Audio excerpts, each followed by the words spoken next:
तो ये लोग बंगाल को कंगाल बनाने का काम करेंगे। इसलिए आप बंगाल के जनता माली को वोट नहीं दे। कंगना रनावत इमरान हाशमी के बेडरूम में ही अच्छी लगती है। मोदी जी कह रहे हैं और अमित शाह जी कह रहे हैं सोनार बंगला, और चुनाव खत्म होते ही कहेंगे अडानी और अंबानी ये त्योहार बंगला। नाटक नहीं है। नाटक कोई करता है तो देश के प्रधानमंत्री मोदी जी और भारतीय जनता पार्टी के लोग कर, लेकिन ये सरकार 2 करोड़ रोजगार देने के बदले हर साल 2 करोड़ युवाओं को रोजगार छीन रही। किसके नाम पे वोट मांगेंगे मोदी जी? युवाओं को रोजगार दिए 2 करोड़, उसके नाम पे मांगेंगे? ये जिस तरीके से ये सरकार किसानों के साथ अत्याचार कर रही है, किसान लगभग 109 दिनों से अपने हक और अधिकार की लड़ाई लड़ रहे हैं, लेकिन अभी तक ये सरकार बातों को सुनने को तैयार नहीं है। लेकिन फिर भी हमें अपने संघर्ष पे भरोसा है कि सरकार का अहंकार और घमंड टूटेगा और किसानों का संघर्ष जीतेगा और किसानों की मांग पूरी होगी। बंगाल में चुनाव है, किसान वहां क्यों जा रहे हैं? इसलिए जा रहे हैं कि बंगाल की जनता को समझाएंगे कि हमने मोदी जी को वोट देकर प्रधानमंत्री बना दिया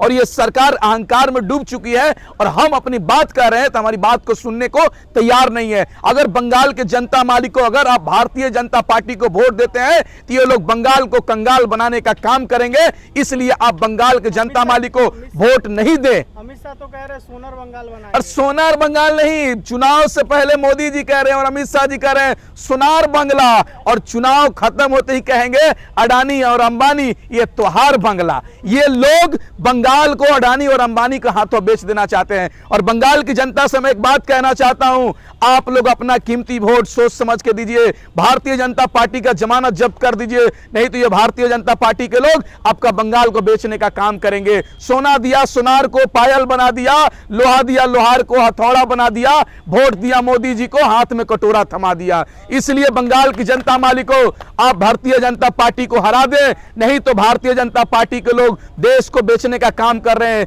देश को तोड़ने का काम कर रहे हैं। किसान जो अन्नदाता होता है, भगवान होता है, उसको आतंकवादी कहा जा रहा है, उसको खालिस्तानी कहा जा रहा है। तो आप सोचिए बंगाल की जनता माली को, अगर ये भाजपा के लोग जीत जाते हैं तो बंगाल को भी बेचने का काम करेंगे। ममता बनर्जी पर हमला हुआ, भारतीय जनता पार्टी कह रही है कि ये नाटक है। नाटक नहीं है। नाटक कोई करता है तो देश के प्रधानमंत्री मोदी जी और भारतीय जनता पार्टी के लोग करते हैं।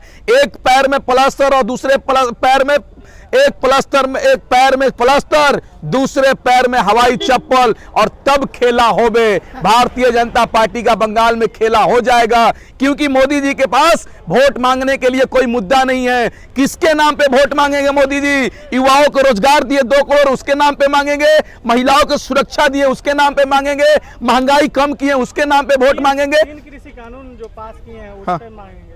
नहीं तो ये बात जाकर भारतीय जनता पार्टी के लोग बंगाल में क्यों नहीं बोल रहे हैं कि मैंने ऐसी कानून लाया जिससे किसानों की आय दोगुनी हो जाएगी, किसान खुशहाल हो जाएगा, किसान मालामाल हो जाएगा? ये बात क्यों नहीं कह रहे हैं? आप क्यों कह रहे हैं जय श्री राम? भगवान के नाम पे क्यों वोट मांग रहे हैं? भारतीय जनता पार्टी के लोग भिखारी बन चुके हैं, इनके पास मुद्दाहीन हो चुके हैं, इसलिए श्री राम मर्यादा पुरुषोत्तम राम के नाम पर ये लोग वोट मांग रहे हैं। लेकिन देश की जनता समझ चुकी है, क्योंकि सुभाष चंद्र बोस ने कहा था जब राजनीति धर्म पे होने लगती है तो देश हमारा पीछे जाने लगता है। इसलिए धर्म की राजनीति नहीं होना चाहिए, देश की राजनीति मुद्दे पे होना चाहिए, युवाओं की रोजगार पे होनी चाहिए, महिलाओं की सुरक्षा पे होनी चाहिए, महंगाई कम करने की बात होनी चाहिए, किसानों की आय दोगुनी करने की बात होनी चाहिए, स्वामीनाथन रिपोर्ट आयोग को लागू करने की बात होनी चाहिए, तब जाकर हमारा देश बचेगा। आप बोलिए ना, देश में क्या चल रहा है? जो मोदी का चापलूसी करेगा, मोदी का तलवे चाटेगा,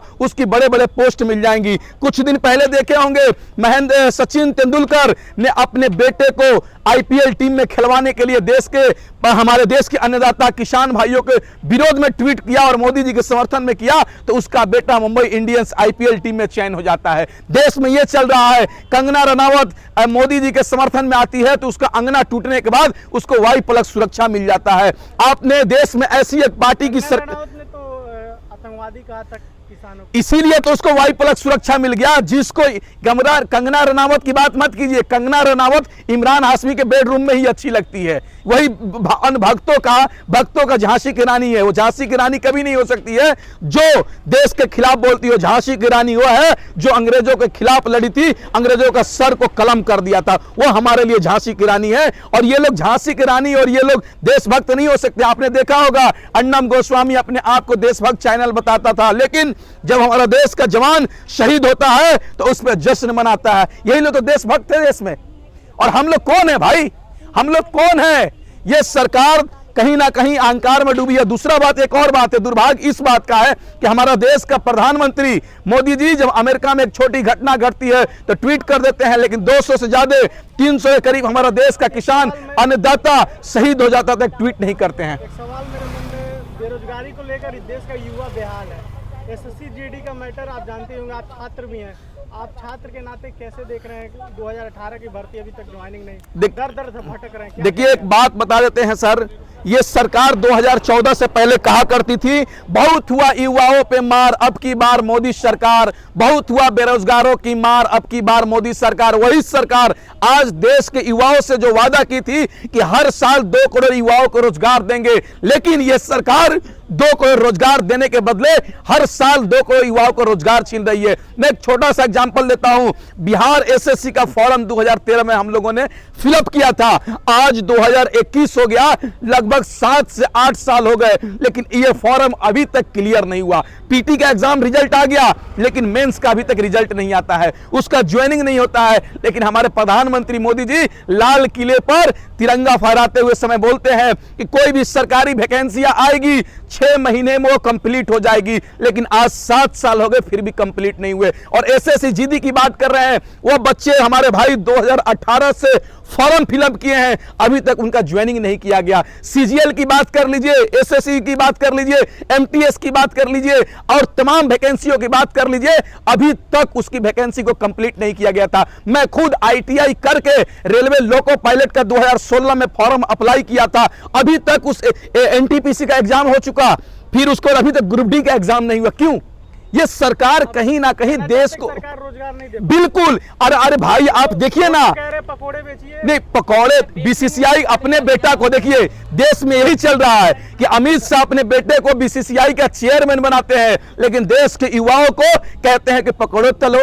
अरे हम पकौड़े तलेंगे तो खाएगा कौन? तुम बैठकर लोकसभा में मलाई खाओगे और हम बाहर पकौड़े तलेंगे, ऐसा नहीं चलने वाला है। दुर्भाग्य इस बात का है कि जो सरकार किसानों की आय की दोगुनी की बात करती है, वही सरकार किसानों को आज सड़क पर लाकर छोड़ने का काम कर रही है। वही सरकार जो महिलाओं की सुरक्षा की बात करती थी, वही सरकार आज बलात्कारियों को बचाने का काम कर रही है। वही सरकार महंगाई कम करने की बात करती थी, वही सरकार 100 रुपए पेट्रोल बेच रही है, 90 रुपए डीजल बेच रही है और 850 रुपए गैस सिलेंडर बेच रही है। ये सरकार को उखाड़ फेंकने की जरूरत है, तभी जाकर हम जैसे, आप जैसे गरीब लोग इस देश में रह सकते हैं और इस देश को बचा सकते हैं।